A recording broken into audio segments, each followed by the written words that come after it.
नमस्ते बिटिया, सदा खुश रहो। Myself doctor Hemant Vyas, associate professor and head of department of surgery, faculty of homoeopathic science, Jyoti Vidyapeeth, women's university, Jaipur. आज हम स्टडी करेंगे ऑर्थोपेडिक्स। ऑर्थोपेडिक्स में आज का टॉपिक है क्लिनिकल प्रेजेंटेशन ऑफ फ्रैक्चर्स। यानी कि इस टॉपिक में हम डिस्कस करने जा रहे हैं कि फ्रैक्चर का एक पेशेंट अगर हमारे पास में आता है तो फर्स्ट तो इसमें कौन कौन सी चीज़ों का हमें ध्यान रखना चाहिए, क्या एज ग्रुप वगैरह होती है, ट्रॉमा किस तरीके से हुआ है पेशेंट को, कौन कौन सी किस तरीके से हिस्ट्री लेनी चाहिए और किस तरीके से हम इसको क्लिनिकली डायग्नोस कर सकते हैं, क्या हमको इसमें प्रिकॉशंस लेने चाहिए, इन सब चीज़ों पे हम आज डिस्कस करेंगे। So most often the patient comes in the casualty ward. We have to take brief history and general particulars has to be taken in mind. Then age और sex को अगर देखें तो children and elderly ज़्यादा करके हमको इससे affected मिलेंगे।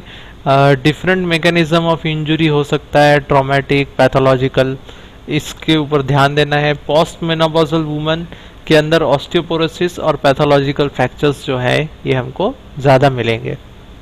हिस्ट्री ऑफ ट्रॉमा को अगर देखें तो ascertaining the mechanism of injury is important. It helps in to understand symptoms and aids in examination.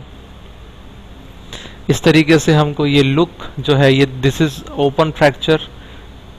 सो इसमें क्वाइट ऑब्वियस है कि फ्रैक्चर हुआ है बोन का, बट यहाँ पे हमको एक ये कंट्यूजन ब्रूशेस और ये ब्रोकन बोन हमको मिल सकता है।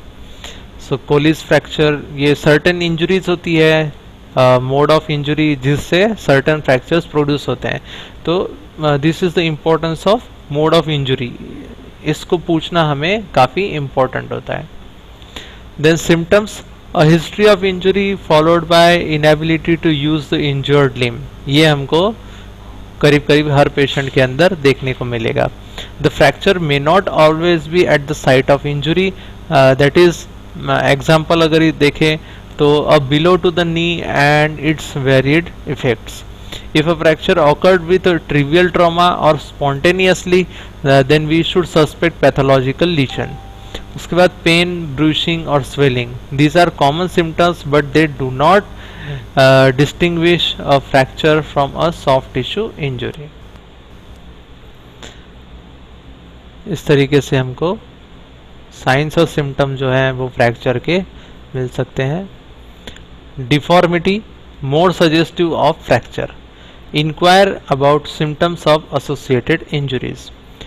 अब एसोसिएटेड इंजरीज कौन कौन सी हो सकती हैं? Pain and swelling elsewhere, numbness और loss of movement, skin pallor और cyanosis, blood in the urine, abdominal pain, difficulty with breathing, transient loss of consciousness, इन सब चीज़ों पे हमें ध्यान देना चाहिए। Ask about previous injuries or any other musculoskeletal abnormality that might cause confusion when the X-ray is seen.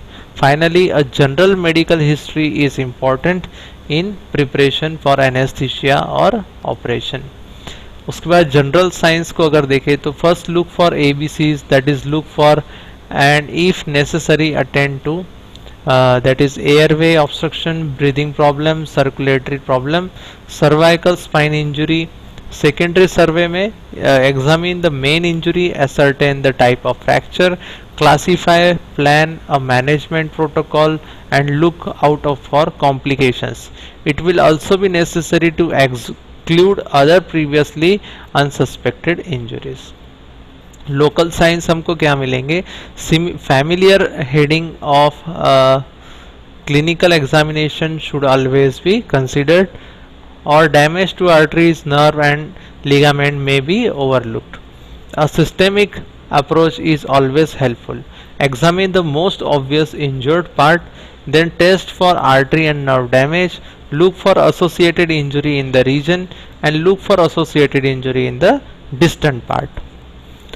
Look for swelling, bruising and deformity. Examine whether the skin is intact. Note also the posture of the distal extremity and the color of the skin. Feel the injured part is gently palpated and localized tenderness. The common and characteristic associated injuries should also be felt for even if the patient does not complain of them. Visceral and peripheral nerve abnormalities should be tested for both before and after the treatment. Then move. Crepitus and abnormal movement may be present. More important to ascertain if the patient can move the joints distal to the injury. जहाँ पे injury हुई है उसके नीचे वाला यानी distal part को patient अगर अच्छे से मूव कर पा रहा है कि नहीं कर पा रहा है, इसके ऊपर वो फ्रैक्चर का जो भी नॉलेज हमारा डिपेंड करेगा. So that's it from the today's presentation. This session is powered by digital version 2.0 Jyoti Vidyapeeth Women's University. Hope you are satisfied with this digital session. If you have any query, please mention in comment box. I will try to resolve it. Thank you very much.